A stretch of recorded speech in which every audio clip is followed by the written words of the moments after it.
This is real thermal footage published on the YouTube channel Ambiguous World, captured by a camera they positioned and left running in the bush.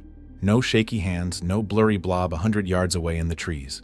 This animal passes directly in front of the lens in complete darkness, and its body shape, stride, low, heavy tail, and the way it moves through the frame all match an animal that is not supposed to exist anymore.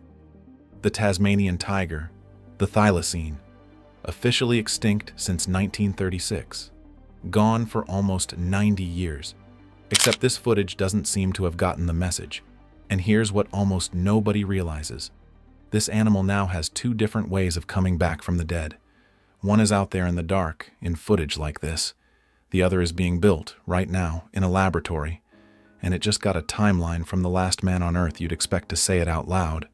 Because while people like us are out here watching shapes move through the night, a wildlife biologist who has spent his entire career on this one animal has stopped choosing his words carefully.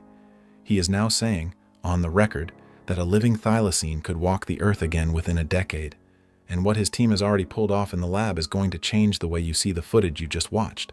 So first, how did we lose it in the first place? The thylacine wasn't a tiger, and it wasn't a wolf. It was a marsupial, a striped predator that carried its young in a pouch, with a stiff tail and a wolf-like head. There was nothing else like it anywhere on the planet, and we hunted it on purpose.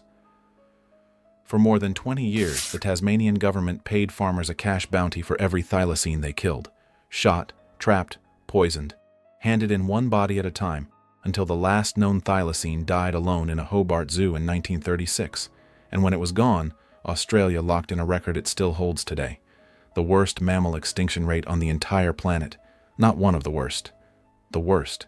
But losing this one animal did something bigger than cross a name off a list. The thylacine sat at the very top of the food chain. And when you rip the top predator out of an ecosystem, the whole thing tilts. Prey animals overbreed. Vegetation gets stripped bare. Disease and invasive species move into the gap. Tasmania has been quietly living inside that wound for 90 years. So for almost a century, extinct was the one truly final word in biology. Dead was dead. Until 2022, when a company called Colossal Biosciences stood up and announced they were going to bring the thylacine back. Not a model, not a puppet in a documentary. A living, breathing, striped predator returned to the forests it was erased from. And these were not cranks. Colossal was co-founded by George Church, a legendary Harvard geneticist, and the entrepreneur Ben Lamb.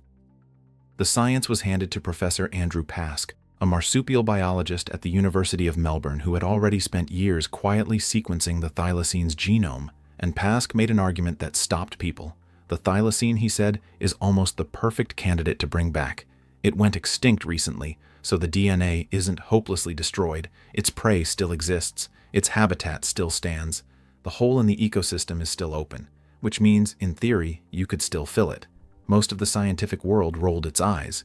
They called it hubris, a distraction, a rich man's fantasy, and plenty of serious people simply said the thing everyone believed. It cannot be done. And for a while, they looked completely right. Here's what never makes the headlines. Ancient DNA is fragile. Over decades, it shatters into millions of scrambled fragments. Imagine rebuilding an entire library after every book has been shredded and all the pages dumped into one pile. Early attempts went nowhere. For years, the whole effort barely had funding. It sat on the edge of respectable science, treated as a daydream, and the criticism cut deep, because a lot of it was fair. Why spend millions chasing a ghost, critics asked, when living species are dying right now? Isn't this just playing God? And Pask admitted the hardest truth himself. Science still cannot create life from dead cells. You cannot resurrect the original animal. It's gone. What you can do is take its closest living relative and rewrite that relative's DNA, one edit at a time, until you've built something as close to a thylacine as biology will allow, which is exactly where critics went for the throat. The first version, Pask said, might be only around 90% thylacine, a thylacine-ish thing, in his own words. And if it isn't the real animal, they asked, is it real at all? That question hung over everything. For a while, it looked like the whole dream might collapse under its own weight. But here's where it gets interesting. While the internet argued, the lab just kept working. And around 2024, the results started landing. and they were nothing like what the doubters expected. First, the genome. The scrambled, shredded, impossible genome. Colossal announced they had rebuilt it to roughly 99.9% complete, with only 45 gaps left to close. The shredded library was back on the shelves. Then came the moment that genuinely stunned the field. They recovered RNA from a preserved thylacine head around 110 years old that had been sitting in ethanol. And here's why that matters. DNA is the blueprint. RNA shows the blueprint actually being used. Which genes were switched on, in which tissue.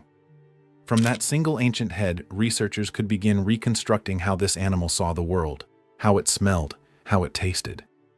Things we assumed had died with the last thylacine in 1936, suddenly readable again, out of a jar. But a blueprint is not a body. So the team turned to the thylacine's closest living relative, a mouse-sized marsupial called the fat-tailed dunnart, small enough to sit in the palm of your hand, even though a thylacine was the size of a large dog. The plan is to edit dunnart cells, letter by letter, until the DNA reads like a thylacine's. And here's the number that broke everyone's expectations. The team made over 300 unique edits to a single dunnart cell line. At the time, the most edited animal cell ever created. Then they solved the problem everyone had ignored. How do you even grow a marsupial? 2 more world firsts. They learned to trigger ovulation in a dunnart on command. And they grew fertilized embryos more than halfway through pregnancy inside an artificial uterus, further than any marsupial embryo had ever been grown outside a mother's body. Stack those up. A 99% genome, RNA pulled from a century-old head, the most edited animal cell on record, embryos growing in an artificial womb. One by one, every single "it can't be done" fell in about 2 years. So where does that leave us? And why does one biologist changing his tone change everything? Because Pask isn't hedging anymore. He now says it's reasonable to expect a thylacine-like animal within roughly a decade, and to keep pushing that first version closer and closer to the real thing over time. That is a working scientist putting a deadline on undoing an extinction, and the money has followed him. Colossal has raised hundreds of millions of dollars, and in 2025 it went further, launching Colossal Australia, folding Pask's lab into the company, and naming him its chief biology officer. What began as a fringe fantasy is now a funded mission with a timeline. And here's the part the skeptics never saw coming. Even if you believe we should leave the thylacine buried, the tools built to bring it back are already saving animals that are alive right now. The same reproductive breakthroughs are being aimed at the Tasmanian devil, the thylacine's living cousin, which is being wiped out by a contagious facial cancer. The same gene editing is being used to try to make quolls resistant to the poisonous cane toads devastating Australia. The project meant to raise the dead became an accidental engine for saving the living, which brings us right back to that shape in the thermal footage. For 90 years, the thylacine has had only 2 stories. The official one, gone forever, a cautionary tale in a textbook. And the unofficial one, the thousands of people across Tasmania and the Australian mainland who never stopped searching, who reported eyes glinting in the dark and striped shapes at the edge of their headlights.